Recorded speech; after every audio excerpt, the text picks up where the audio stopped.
Hello, everybody. Welcome or welcome back. My name is Monique, and I'm on a financial health journey to create an inheritance for the generations to come. And I want to do that through consistency and discipline. And yes, I got a credit card. And yes, give me a second, y'all, to explain, okay? All right, we're going to work through it. So, I am here to do a debt update, to walk through my quarterly review as well, and then to talk through the changes that I'm making going forward in 2024. First of all, I want to thank everyone who's liked or commented on any of my videos, and especially those that have decided to subscribe. I truly started this station as a way to hold myself accountable, but I do understand, recognize, and appreciate the community at large. We all have the same thing that we're striving for: to get out of debt, to manage our finances a lot better, and to create some longing foundational principles around debt and credit and budgeting. But to everyone who's decided to take this journey with me, thank you for helping me go through this process. All right, so with that said, so first let me start here, and I am going to shift. So this is an iPad mini. What we're going to talk through, I'm going to shift this around, and instead of showing you the portrait mode, which is the mode I like the most, I think it's going to show up better if I change it over to landscape. So that's what we're going to do.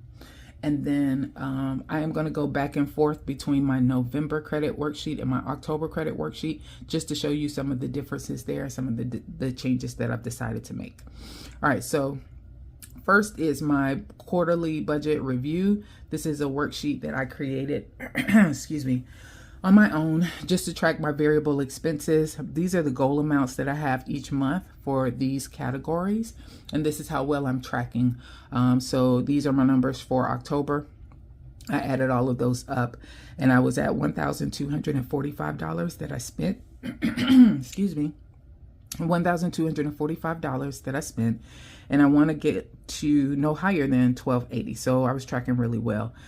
You'll notice here in November, it's kind of the same thing. Actually, I did better, which I was surprised at because of the amount of money that I was spending while I was out of town. But I was able to make up for that. Excuse me. I was able to make up for that when I was actually home during the month of November.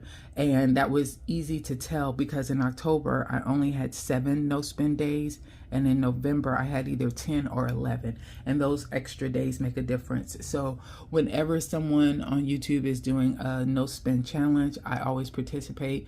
Or pretty much I try to do a no-spend of some type, at least to try and get 10 days overall. And I'm telling you guys, it makes a difference. So for gas in November, I was at $172 for the month. Groceries at $420 for the month. Spending overall, that's my personal, my miscellaneous, and my shopping, all 3 of those combined. I was at $161 for dining, as you can see, very high at $302. And then for home, I was at $91. And when I added all of that together, I came up to $1,146, which is way less than I spent in October and less than my overall goal. So November was not a bad month for me. All right, that part's done. And I know that's not the part y'all really want to hear about. So let's go ahead and move on to the credit worksheet. So like I mentioned before, I'm going to be comparing that to my November credit worksheet as well. So the first thing that you'll notice, let's go back to November.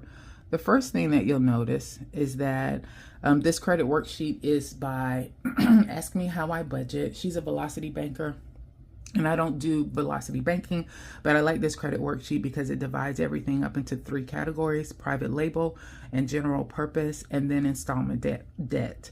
Private label are credit cards you can only use at that particular establishment or business. General purpose are credit cards that you can use anywhere. And then installment debt are credit cards, or no, I'm sorry, are loans or credit that you owe, but it's not revolving. Okay, so that's how they separate it out. And I really, really like that view. So we're going to concentrate mainly on November's private label and general purpose. First thing you'll notice is that my Discover No, that might not be the first thing. So let's start here. So Best Buy was at a 0% balance in October, at the end of October. $4,800 limit, 30% interest rate, and that's still the case. So I have not used that Best Buy card. See if I can go in a little bit more to make it easier for you to see. There you go. And maybe I'll bring this in a little bit too. All right, Rooms to Go. Rooms to Go at the end of October, I owed $1,511. I was at 15% utilization, 0% interest rate, and Rooms to Go is now only at $32. That's because I went ahead and did a credit consolidation. Discover had another offer for me, 0% interest. If I acted on the offer prior to 12/19, 0% interest for 12 months. I was going to try and wait until January to do this, but I worked through my numbers and it looked like I could do it as early as the end of November, and I would still be okay and on track to pay everything off. I currently had, prior to this, back in October, I had the same offer that came through, and that's how I got rid of my Best Buy. I owed $2,103 and I was making $200 payments. So now I combined, I got $1,511 and paid that amount on Rooms to Go. And so that I thought was going to wipe me out and put me at a 0% or a zero balance for that. But lo and behold, it can't be interest because I'm a 0% interest on that account too. So I don't know what it is, but somehow it shows that I still owe $31.89. So that's why you still see a little bit of a balance for Rooms to Go. But I will take care of that at the natural payment time, which is the 19th of every month. And I will take care of that $32, and then I will be at a zero balance overall. And so I moved all of that amount to the Discover card. So that one has increased. Okay. So Rooms to Go right now, I owe $32. It's $10,000 limit, 0% utilization, basically 0% interest rate. And then Kohl's is still as Kohl's is. $2,552 is my balance at the end of November.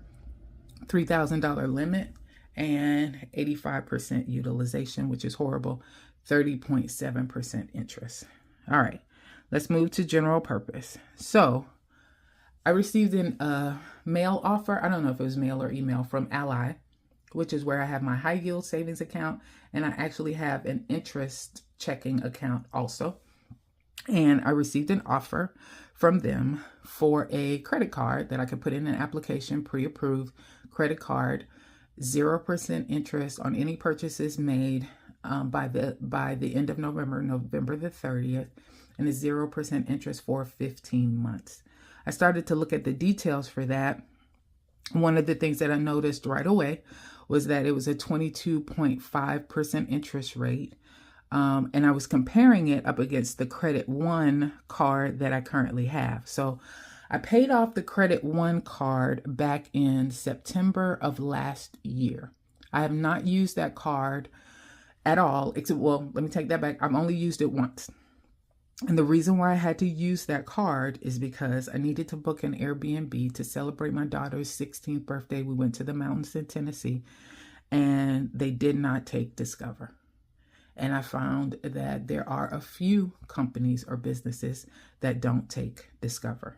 So when I paid off this credit card back last September, not this September, but last September, I kept it open because some people don't take Discover, and there might come a need that I had to use a credit card, and like what I needed to do to book the Airbnb. I already had the money saved in the sinking fund. They just didn't want to take a bank card. They wanted to actually have a major credit card for payment. So I used the Credit One card, moved the sinking fund money over into my checking account, waited a couple of days until it posted, paid it off. I paid it off so fast there wasn't any interest that was charged on it, which was cool. So that's why I've kept the Credit One card open. But I am having to pay an annual fee to keep that card open. And if I ever do need to use that card and I can't pay it off right away, the interest rate on it is 29.15%. Okay. Plus, having that open and having the Best Buy card open kept my credit amount available larger, which helped my utilization rate be lower, which helped my credit stay higher. I know that that's a lot, but having this amount of money available for me to use and not using always plays well when they're looking at your credit utilization and they're looking at your credit score. That probably would have been an easier way to say it. But the Credit One card, having it open, meant I was paying some type of annual fee on that one. Plus, it's a 29% interest rate. Keeping Best Buy open, there is no annual fee. It's a large amount. It's helping with my credit utilization, and it's a 30% interest rate, even if I did decide to use it.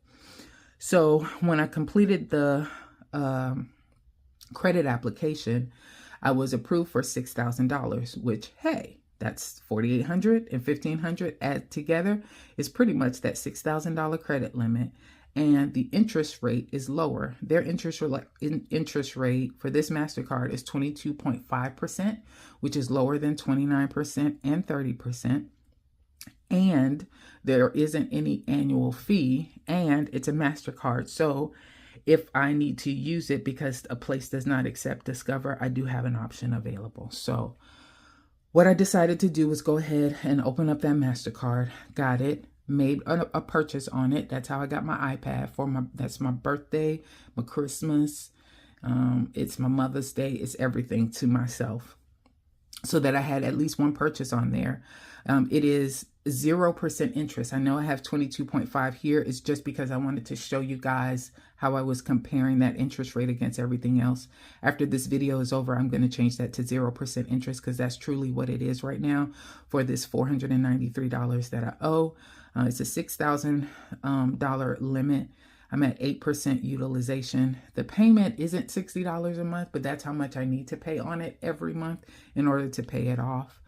So I did open that up, and I've already closed the Credit One account because I did not want to get charged that annual fee again. So I've already closed that one out. That's done. And I want to see how that hits up against my credit score in January. It doesn't show for the end of November, which is what I was looking at the 1st of December. So by the end of December, it should show this Credit One card closed. It should have this MasterCard on there as well. And I'll see what my numbers are looking like at that point, because my utilization is still pretty high in some of these other categories. So it helps, or it's offset by having all of these 0% interest rates showing with these limits available is helping that credit utilization overall. And basically you want to have less than 30% credit utilization. That shows month to month as far as your credit score is concerned.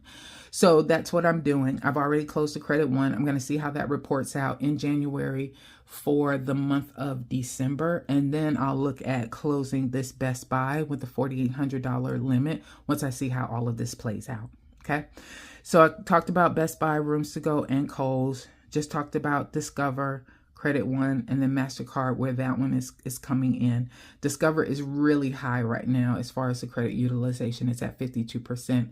Again, that's another reason why I want to have as much available credit that's not being used to show on my credit report to keep that credit utilization down.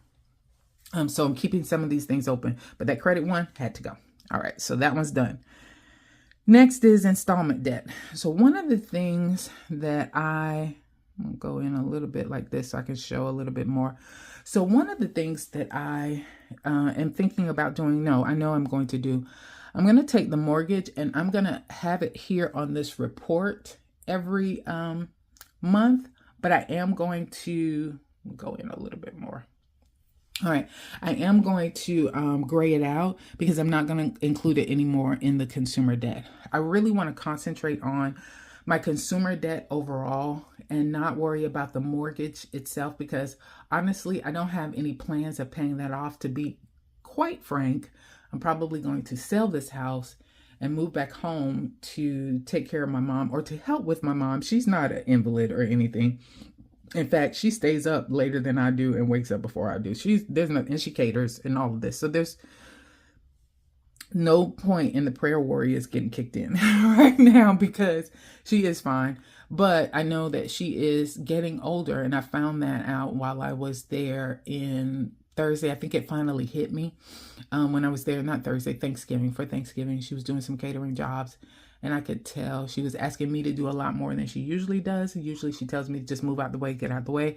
And now it was, could you come and help me, please? And so I think that she's getting older, and she just is going to need some additional support. My sister does a lot for her. She's amazing. But I know that she would look for some help too. So anyway, I said all of that to say I'm either going to sell this house or I'm going to give it to my oldest. And so with that, I doubt that we'll be paying this off.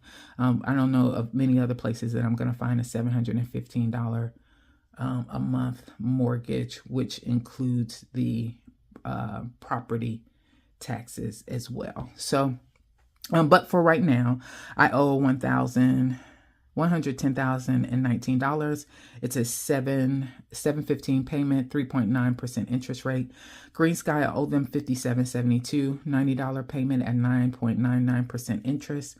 Bridgecrest is my Mazda car, $27,438 is the balance, 503 is the payment, 8.39 is the interest rate. Nelnet. Now, Nelnet is my student loan, and I usually have both of these numbers together, the amount that's owed, $82 together, and the interest rate together. So I finally went online and decided to separate those out because I don't see the balance moving, and I wanted to check and see what was going on, like how much is going towards each of the loans, how much am I paying in interest, and it was very telling. So for Group AA, the balance is $2,876.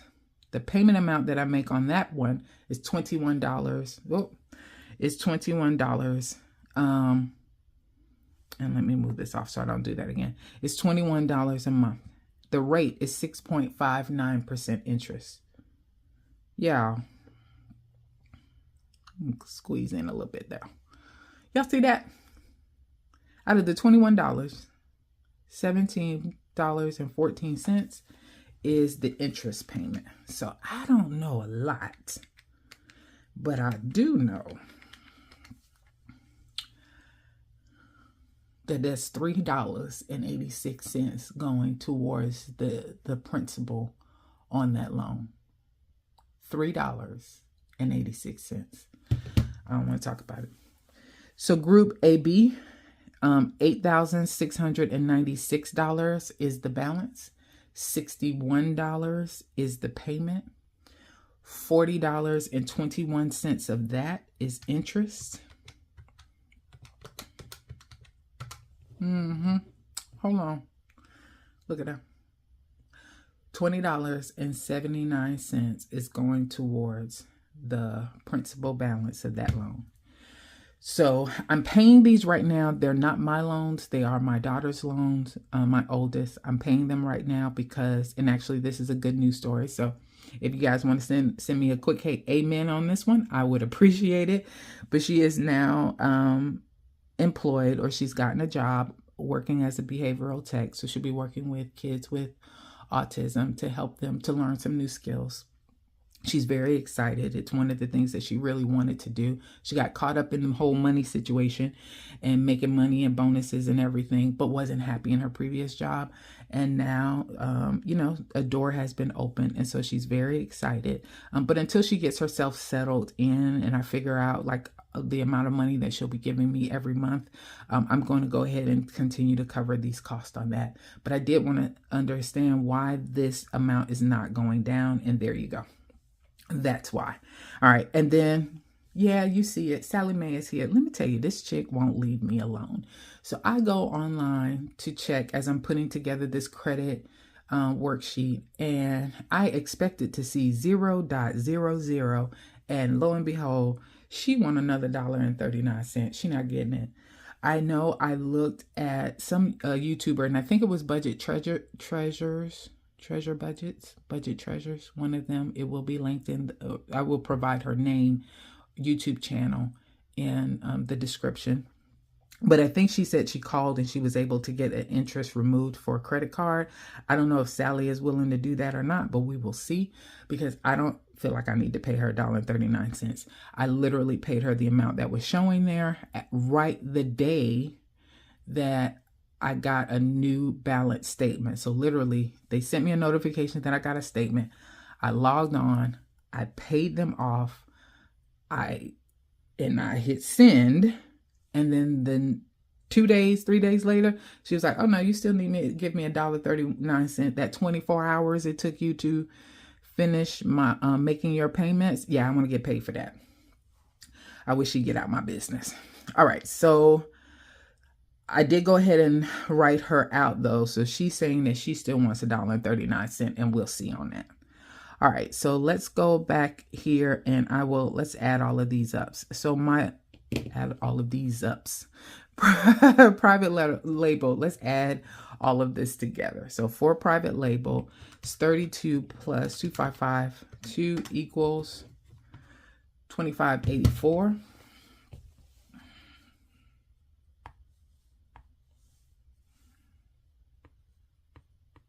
No, it shouldn't be up there. 2,584. Okay, that's how much that is owed there. And I'm sorry, I have to turn it to the side a little bit just to make it a little bit more convenient for me. Discover 2672 plus the 493 equals 3165.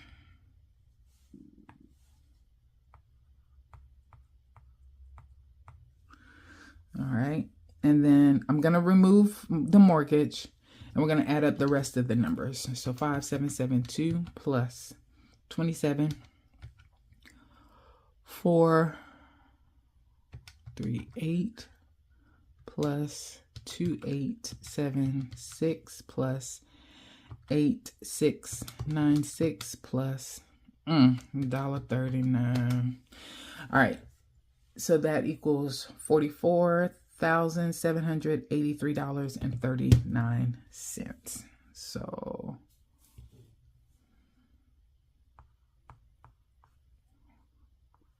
$44,783.39. I'll fix that. All right. No, that doesn't make sense. I don't have any change on here. What did I do wrong? I did something wrong. Let's try that again. Let me let y'all watch while I do this. 5772 plus 27, 438, 2876, 8696. Oh, it's because I did $1.39 there. That's what it was. That's why it was showing some change. So I'm just going to say plus 2. 44,784. That's why 44,784. 784. All right, and then we'll add all of those together. So 44,784 plus 3,165 plus 2,584 equals 50,533.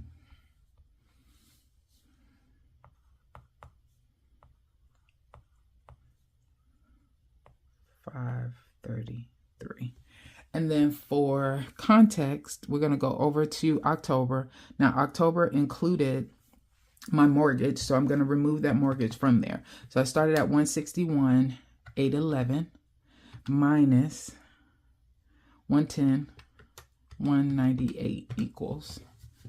I was at 51,613 if I'm just looking at consumer debt. 51,613. So I'm going to stick that here. 51,613 is there. And so 51,613 for the end of October. 50,533 533 minus 50, 533 for November. So my debt is down $1,080. All right. So there you go. I think those are all of the numbers that I had. So going forward, we'll not report on the mortgage anymore. I should be able to complete the Sally Mae. I don't know what I'm going to do about her. We're going to have a conversation. But that should be gone. And hopefully this Rooms to Go will be gone as well. And then I will look at where I can make some additional debt payments for either Discover or to cover this MasterCard quicker, just to make sure that those amounts go down so that my credit utilization will look better. All right, I think that is it. Long video, but thank you all for your time. You guys have a good one.